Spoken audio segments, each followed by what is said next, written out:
আমার মেয়ে সাবিহা আঞ্জুম সারা গাজীপুর মহিলা কলেজ থেকে বিজ্ঞান বিভাগ থেকে পরীক্ষার্থী। আজকে প্রথম পরীক্ষা চলাকালীন সময় আমার মেয়ে অসুস্থ হয়ে পড়ে। ডিসি স্যার গাড়ি পাঠায়া ওষুধ এনে দিছে। আমি স্যারের প্রতিও কৃতজ্ঞ।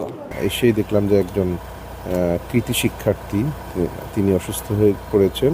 হঠাৎ তার শ্বাসকষ্ট দেখা দিয়েছে। তাৎক্ষণিকভাবে আমরা ডাক্তারের ব্যবস্থা করেছি এবং তার যে ওষুধপত্র লাগে সেটিও আমি আমার নিজের গানম্যানকে পাঠিয়ে যাতে কম সময়ের ভিতর ওষুধ সে পেতে পারে এবং কম সময়ের ভিতর সে রিমিডি পেতে পারে সেজন্য সেটার ব্যবস্থা করেছি। পরীক্ষা চলাকালীন সময় আমার মেয়ে অসুস্থ হয়ে পড়ে। ডিসি স্যার গাড়ি পাঠায়া ওষুধ এনে দিছে। আমি স্যারের প্রতিও কৃতজ্ঞ। আমার মেয়ের জন্য দোয়া চাই। আপনাদের প্রতি আমি কৃতজ্ঞ। যেহেতু আজকে পরীক্ষা শুরু হয়েছে, এইচএসসি পরীক্ষা, আমরা কেন্দ্রগুলো ঘুরে ঘুরে দেখছি।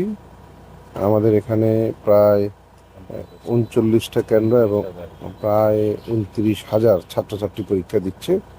আমরা সকলের সফলতা কামনা করছি।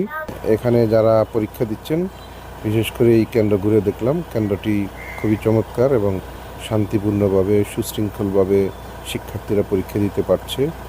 আর এখানে এসেই দেখলাম যে একজন কৃতি শিক্ষার্থী তিনি অসুস্থ হয়ে পড়েছেন। হঠাৎ তার শ্বাসকষ্ট দেখা দিয়েছে। তাৎক্ষণিকভাবে আমরা ডাক্তারের ব্যবস্থা করেছি এবং তার যে ওষুধপত্র লাগে সেটিও আমি আমার নিজের গানম্যানকে পাঠিয়ে যাতে কম সময়ের ভিতর ওষুধ সে পেতে পারে এবং কম সময়ের ভিতর সে রিমিডি পেতে পারে সেজন্য সেটার ব্যবস্থা করেছি।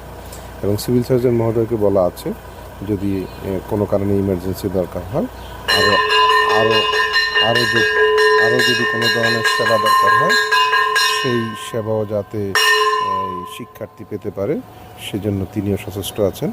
যদি উন্নত কোনো চিকিৎসার দরকার সেটা ইনশাল্লাহ ব্যবস্থা করা হবে। তো আমরা আশা করছি এটা দরকার হবে না, যেহেতু এটা প্যানিক থেকেই রাত জাগা, তার পরীক্ষা নিয়ে একদম উদ্বেগ উৎকণ্ঠা থেকেই হয়তো অসুস্থ হয়ে থাকতে পারে, এটা বিশেষজ্ঞদের মত। কিন্তু আশা করছি সে দ্রুতই সুস্থ হয়ে যাবে এবং সুস্থ হয়ে ভালোভাবে পরীক্ষা দিক, এটা আমাদের দোয়া থাকলো।